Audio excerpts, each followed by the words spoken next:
Hello, and welcome to another edition of It's Just Me, hosted by Brent Fox. I am going to do a quick video, just kind of responding to my brother's video from last night, and just kind of going over just a few things. The first thing that I'd probably like to start off by saying is, Happy Black History Month. That is still going on.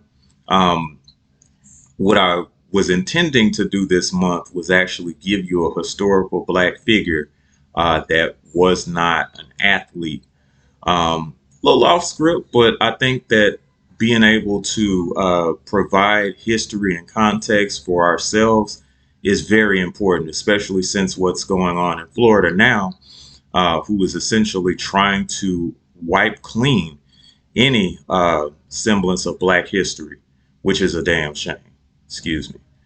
Um, so the figure that I'm going to talk about today was Mr. William Goins from Dayton, Ohio. He is actually the first black Navy SEAL.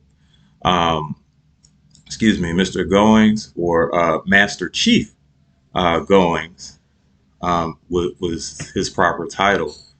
Had actually joined the Army in the the Navy in the late 50s, early 60s.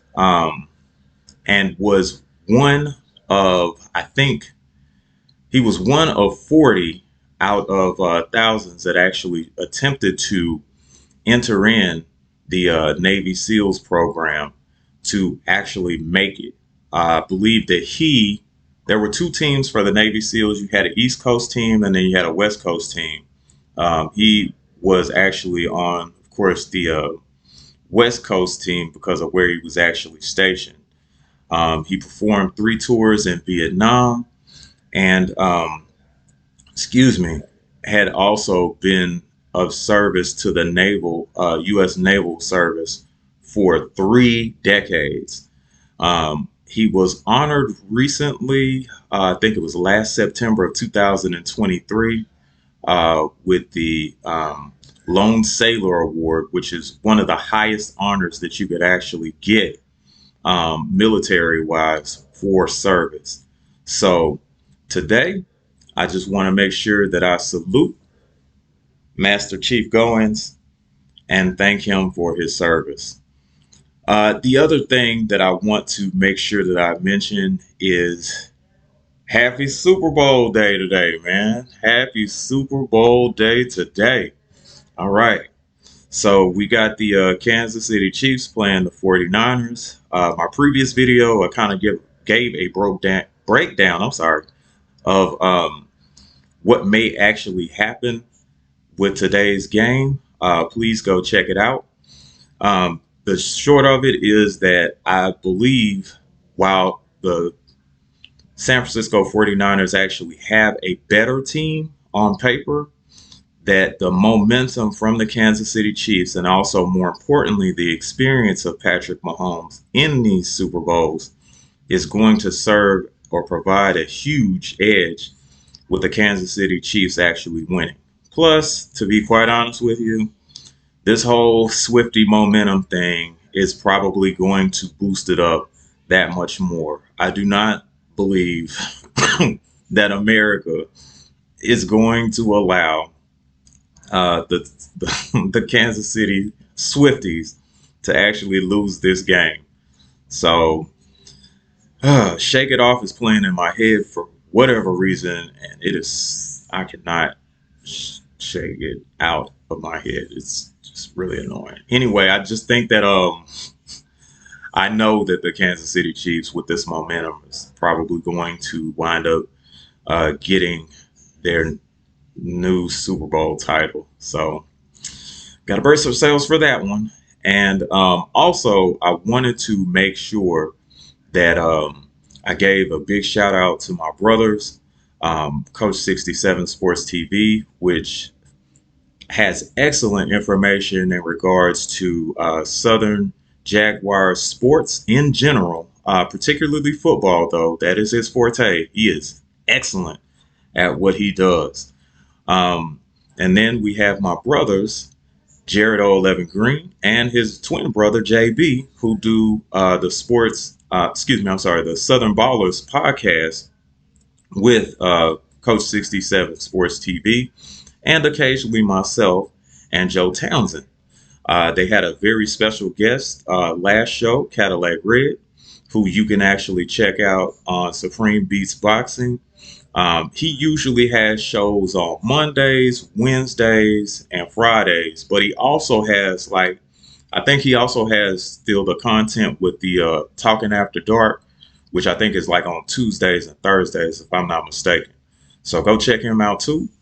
Now, getting to why I'm actually making a video. Okay, so I didn't have an opportunity to get on the show, and that is my fault. Okay, I will say that it is my fault, regardless of whatever goes on in my life or whatever. The man sent me the link. I think it was yesterday.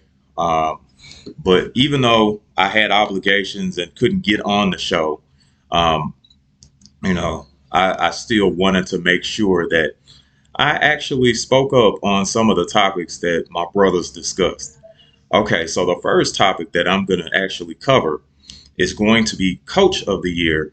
And for me, either Dan Campbell, who actually took the Detroit Lions from basically the garbage dump of the NFL and then meticulously building their record back up to where it's actually competitive.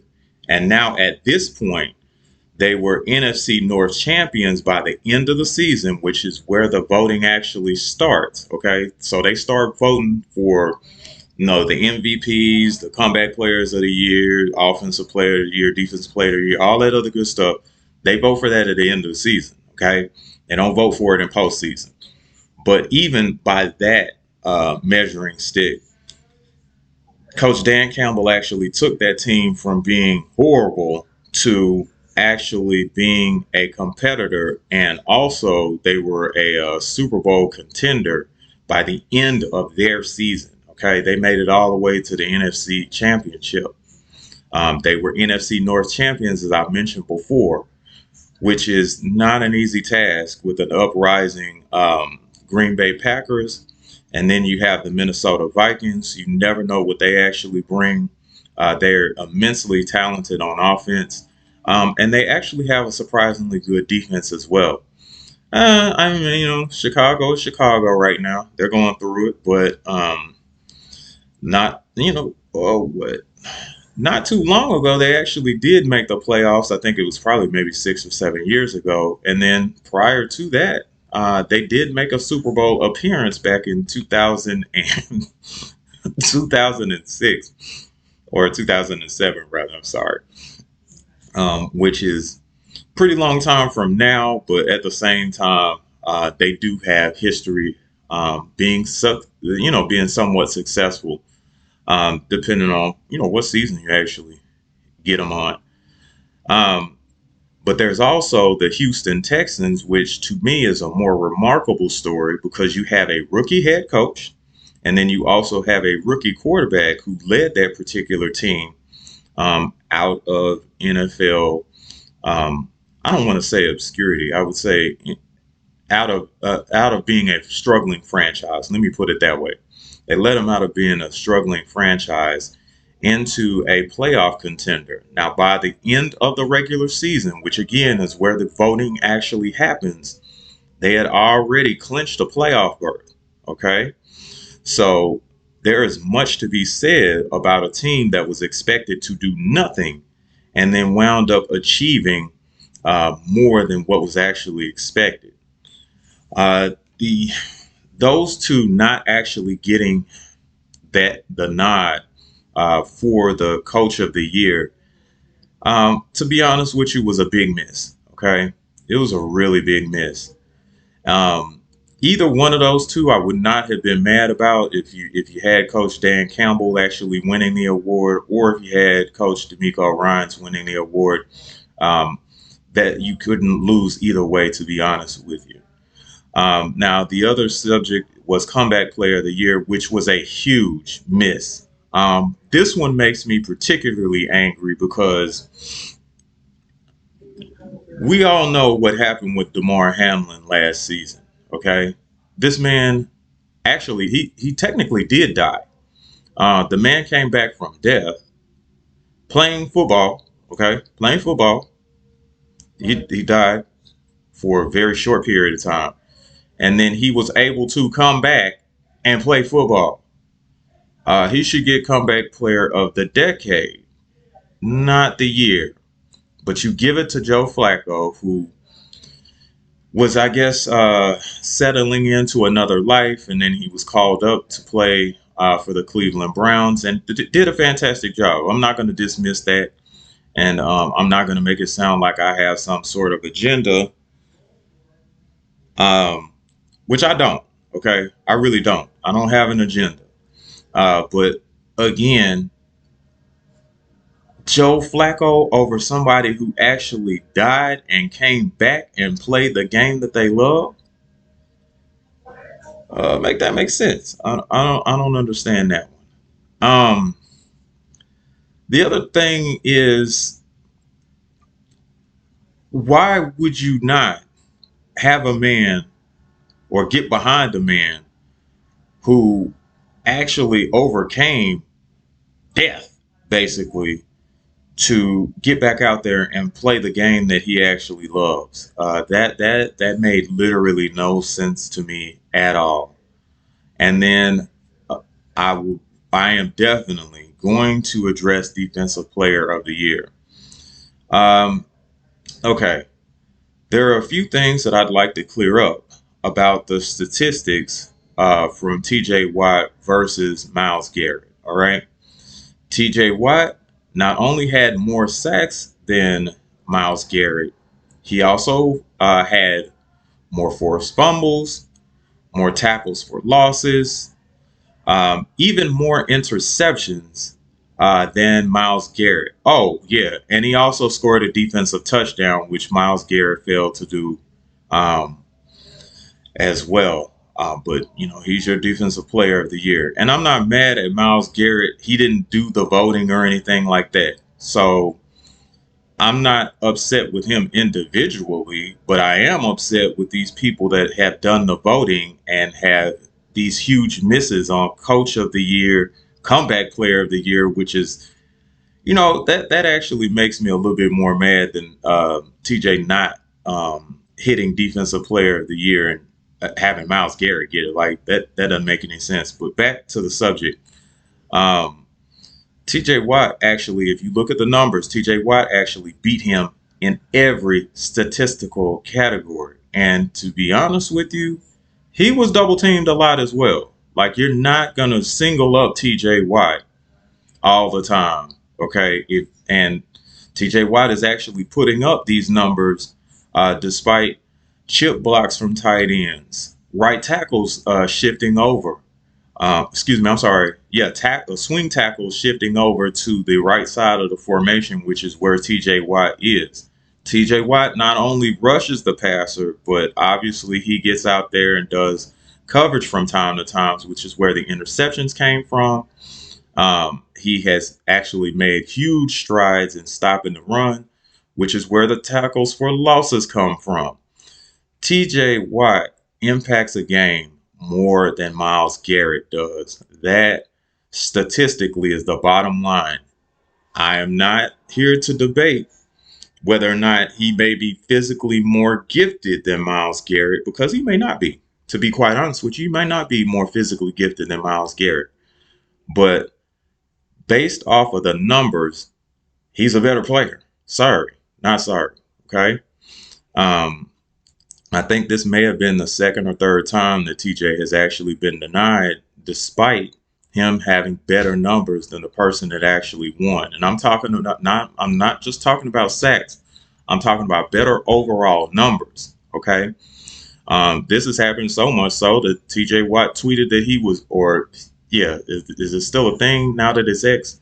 Anyway, he just wrote out that he was basically used to it. Earlier in the season, he did mention that he felt like the NFL had an agenda against him. And unfortunately, this is actually hard evidence that they do.